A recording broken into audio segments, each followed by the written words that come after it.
구약 마지막 말라기서 앞에 스가랴서 1장 18절에서 21절까지 제가 말씀을 봉독해 드리겠습니다. 내가 눈을 들어 본즉 네 개의 뿔이 보이기로 이에 내게 말하는 천사에게 묻되 이들이 무엇이니까 하니 내게 대답하되 이들은 유다와 이스라엘과 예루살렘을 흩뜨린 뿔이니라. 그때에 여호와께서 대장장이 4명을 내게 보이시기로 내가 말하되 그들이 무엇하러 왔나이까 하니 대답하여 이르시되 그 뿔들이 유다를 흩뜨려서 사람들이 능히 머리를 들지 못하게 하니 이 대장장이들이 와서 그것들을 두렵게 하고 이전의 뿔들을 들어 유다 땅을 흩뜨린 여러 나라의 뿔들을 떨어뜨리려 하느니라 하시더라. 아멘. 이 스가랴서는 구약에 있는 계시록이다 할 정도로 이런 환상을 보고 이렇게 하는 내용들이 좀 여러 군데 나옵니다. 전체적으로 한 8개 정도 6장까지 이어서 나오는데 이제 오늘 본문이 이제 스가랴가 본 두 번째 환상입니다. 어제 이제 첫 번째 그 화석류 나무 사이에 선자에 대한 환상이 있었고요. 오늘 두 번째인데 스가랴 선자가 이번에 눈을 들어서 보니까 4개의 뿔이 보였습니다. 어제는 말 색깔별로만 말들이 나오고 했죠.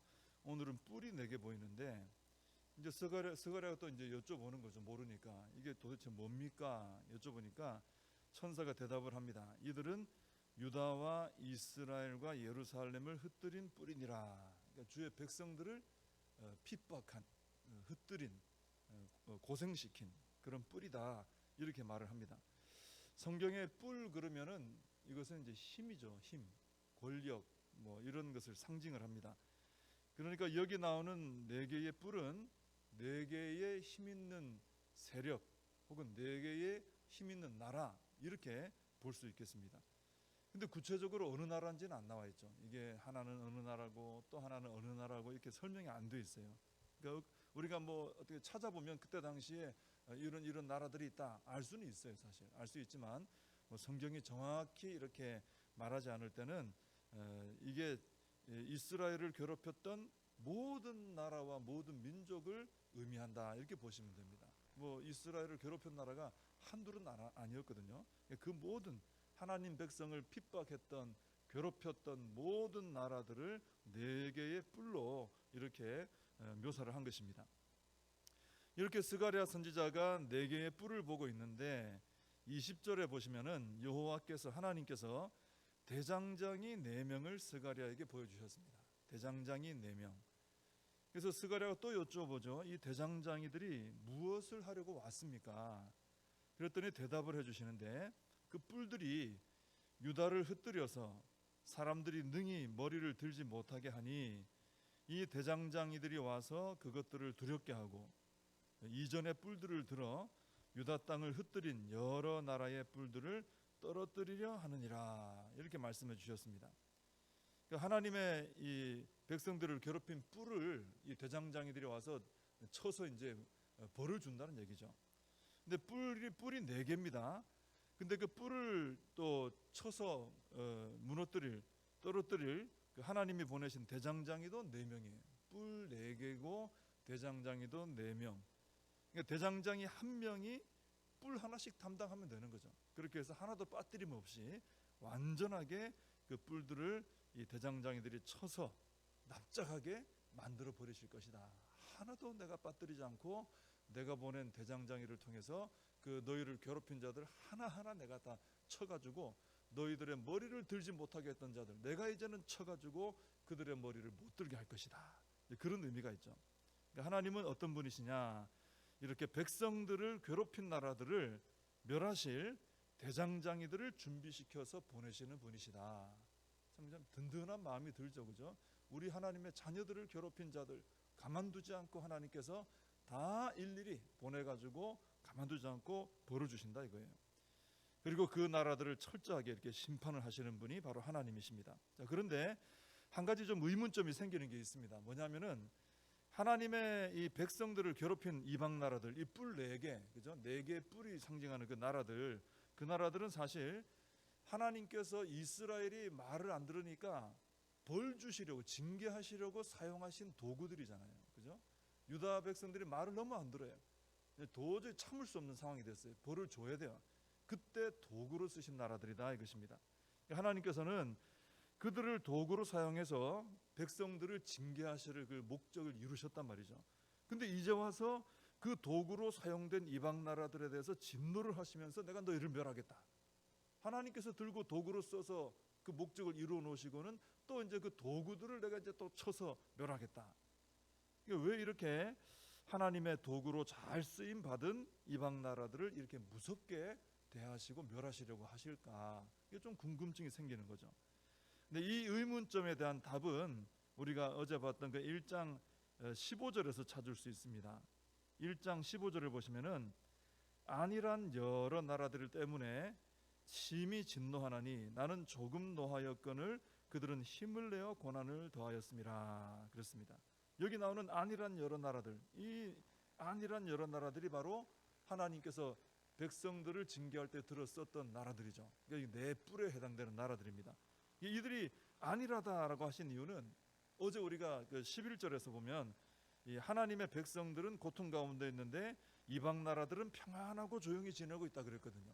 그래서 안일한 나라들, 우리 백성들은 저렇게 고통당하고 있는데 너희들은 평안히 지내고 있구나 한 그 안일한 나라라고 표현한 것입니다.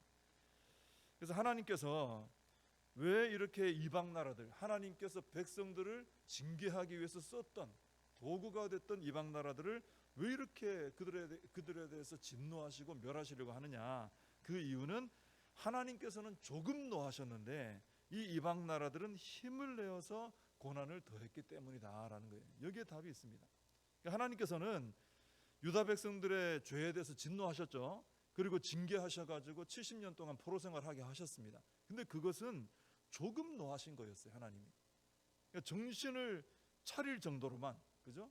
정신 차리고 돌아올 정도로만 징계를 하신 것이지 하나님께서 아주 막 완전히 멸해버리려고 하신 것은 아니었다는 거예요. 유다 백성들 징계하신 벌 주신 것은 정신 차리고 돌아오라고 하는 그 정도 수준이에요. 그러니까 조금 진노하셨다는 거예요. 근데 백성들을 징계하는 데 사용된 그 이방 나라들은 힘을 내어 고난을 더했다는 것입니다. 그러니까 하나님께서 정해 놓으신 수준을 넘어가 버린 거예요. 하나님께서 이 정도 지금 진노하셨는데 이방 나라들은 신나가지고 자기들끼리 신나가지고 확 넘어가 버린 것입니다. 이 이방 나라들은 굉장히 악하고 교만했던 것이죠. 그래서 마치 자신들이 심판자가 됐다고 생각한 거예요. 우리가 심판자다. 우리가 힘이 있다. 그래서 하나님의 백성들을 하나님은 조금 노하셔서 정신 차리게 하실 목적인데 이방 나라들은 이 하나님 백성을 멸할 목적으로 그냥 확 밀어붙였던 겁니다. 그러니까 백성들을 향한 하나님의 심판은 자비가 깃든 심판이에요. 살리려고 벌 주신 거예요. 근데 이방 나라들은 자기들이 도구로 쓰임 받는 것을 잊어버리고 교만한 마음으로 아주 무자비하게 하나님 백성들을 짓밟아 버렸던 것입니다. 이방 나라들이 이렇게 하나님의 백성들을 무자비하게 파멸시킨 것은요, 사실은 이스라엘 뒤에 서 계시는 하나님까지 무시한 행위입니다. 이스라엘이 하나님을 믿는 걸 잘 알거든요. 그 하나님까지도 무시한 행위예요. 그래서 하나님께서는 이방 나라들의 그런 행위를 보고 크게 진노하시고 대장장이들을 보내가지고 그들이 행한 그대로 당하도록 이렇게 심판을 하신 것입니다. 그래서 우리는 이 말씀을 보면서 교훈을 받기를 항상 하나님께서 정해놓으신 그 수준, 그것을 넘어가지 않도록 주의해야 되겠구나, 이런 교훈을 받게 됩니다. 특히 우리가 오늘도 이 이방 나라들이 하나님 백성을 대하는 태도, 이런 관계에서의 태도거든요. 그래서 교회 안에서 지체들을 대할 때도 우리가 주의해야 될 게 뭐냐면은 그 한 사람 한 사람 뒤에는 그들을 위해서 피 흘려 죽어주신 예수 그리스도께서 서 계신다. 이것을 우리가 기억을 하고 대해야 된다는 거예요. 그 맞는 말씀이죠. 뭐 나만 그런 게 아니잖아요. 모든 교회 지체들은 그분들 뒤에는 그들을 위해 죽어주신 하나님의 아들 예수 그리스도가 서 계신 거예요. 그 주님이 그들을 위해 피 흘려 주신 거예요. 그런 분들끼리 우리 모여 있는 거예요. 그런 분들끼리 서로 대하고 있는 것입니다. 그래서 주님께서는 우리에게 뭘 원하시느냐?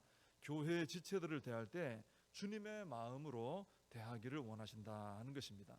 그래서 혹시 우리가 교회 지체들을 대할 때 주님께서 그 지체들을 대하시는 그 사랑과 자비와 어떤 겸손의 그런 태도로, 그죠? 그렇게 주님께서 얼마나 귀하게 대하십니까?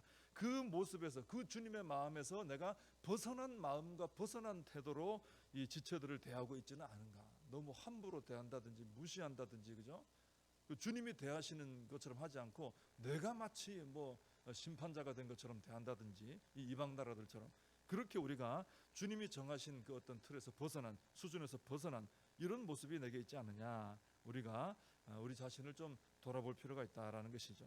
그래서 우리는 주님께서 나를 대해 주신 그 주님의 사랑과 자비와 은혜가 있잖아요. 그래서 긍휼이 있고 그 모습으로 우리도 서로를 대할 수 있어야 된다라는 것입니다. 주님의 마음을 품고 지체들을 대하는 우리가 되어야 한다라는 것입니다. 이 이방 나라들은 하나님의 마음을 넘어서 버린 거예요. 하나님께서 조금 진노하시는데 이방 나라는 자기들이 그냥 아주 멸할 생각으로 너무 지나쳐 버린 것이죠. 우리의 마음이 그 주님의 마음을 닮아가야지, 주님의 뒤를 따라가야지 넘어서서는 안 된다라는 것입니다. 자, 하나님께서는 이렇게 백성들을 괴롭힌 이런 뿔들, 이들을 깨뜨리기 위해서 대장장이를 준비해서 보내시는 분이다, 이렇게 말씀드렸습니다. 그러니까 절대로 우리 하나님은 백성들이 필요 이상으로 고통당하도록 내버려 두지 않으신다는 것입니다. 그래서 고난당할 때 우리는 어떤 생각을 해야 되냐면은, 첫째는 고난당할 때 이 고난을 통해서 나를 하나님은 연단해 주실 것이다, 이 믿음이 있어야 되고요. 그럼 분명히 맞는 말씀이죠. 이 고난이 있으면 반드시 그 고난을 통해 나를 연단하십니다. 더 나은 믿음으로 만들어 주십니다. 또 하나 생각해야 될 것은, 고난이 있을 때 믿음으로 살아가는 나를 핍박한 세력에 대해서는 하나님께서 그들을 멸하실 대장장이를 준비시키고 계시다, 이걸 또 믿으셔야 됩니다. 이걸 믿는 사람은 어떻게 하겠어요? 내가 나서서 맞서지 않습니다. 내가 나서서 원수를 갚아버리지 않는 거죠. 하나님이 준비하고 계시니까. 하나님께서 잘 준비하고 계시는데 내가 나섰다가 잘못하면 망칠 수 있는 겁니다. 내가, 백성들은 내가 직접 나서서 맞서 싸우고 갚지 않아도 됩니다. 나는 고난 중에 인내하며 하나님을 끝까지 의지하고요, 또 회개해야 할 부분이 있으면 회개하면 됩니다. 이 말은 뭐냐면은, 나는 하나님만 바로 대하면 돼요. 나는 하나님만 바로 대하면 돼요. 그러면 내가 나서서 해결하지 않아도 하나님께서 준비해서 보내신 그 대장장이들이 나를 고통스럽게 했던 뿔들을 다 깨뜨리시는 이런 은혜를, 역사를 하나님 베풀어 주신다라는 것입니다. 고난 중에 나를 연단하실 하나님 바라보고 감사하고, 또 고난 중에 하나님께서 갚으실 것을 믿고 인내하며 하나님만 바라보고 하나님과의 관계만 바로 하는 우리의 지혜로운 모습이 되어야 할 줄로 믿습니다. 기도하겠습니다. 하나님 아버지, 우리 하나님 살아계시며 하나님께서 지으시고 택하시고 구원하신 백성들을 끝까지 영원토록 한결같이 사랑해 주시는 줄로 믿습니다. 우리 백성들을 살리기 위해서 모든 것을 하시는 줄로 믿습니다. 징계를 하셔도 우리 하나님은 우리를 정신 차리게 하고 더 잘 믿는 자들로 세우시려고 징계하신 줄로 믿습니다. 하나님, 그런 하나님을 저희들이 믿게 하여 주옵시고, 고난이 닥쳐왔을 때도 나를 연단하여 더 복된 믿음의 사람 세우시려고 연단의 과정을 주신 줄 믿고 감사하며 인내로 잘 견뎌낼 수 있게 해주시고, 그리고 하나님께서 대장장이들을 준비해서 우리를 괴롭히고 고난받게 했던 그 악의 세력들을 주님께서 대장장이를 보내서 다스려 주신다는 것을 믿고 내가 나설 것이 아니라 나는 오직 하나님 앞에 바로 서서 하나님만 바로 대하고 하나님의 도우심으로 승리하는 우리의 삶이 되게 하여 주시옵소서. 예수님의 이름으로 기도하옵나이다. 아멘. 주님과 주신 기도로 예배를 마칩니다. 하늘에 계신 우리 아버지여, 이름이 거룩히 여김을 받으시오며 나라의 임하옵시며 뜻이 하늘에서 이룬 것 같이 땅에서도 이루어지이다. 오늘날 우리에게 일용할 양식을 주옵시고 우리가 우리에게 죄진 자를 사하여 준 것 같이 우리 죄를 사하여 주옵시고 우리를 시험에 들게 하지 마옵시고 다만 악에서 구하옵소서. 대개 나라와 권세와 영광이 아버지께 영원히 있사옵나이다. 아멘. 오늘 말씀 붙드시고 함께 기도하시고 이 나라 민족을 위해서 또 우리 교회와 다음 세대 부흥을 위해서 우리 사명을 붙들고 함께 기도하겠습니다.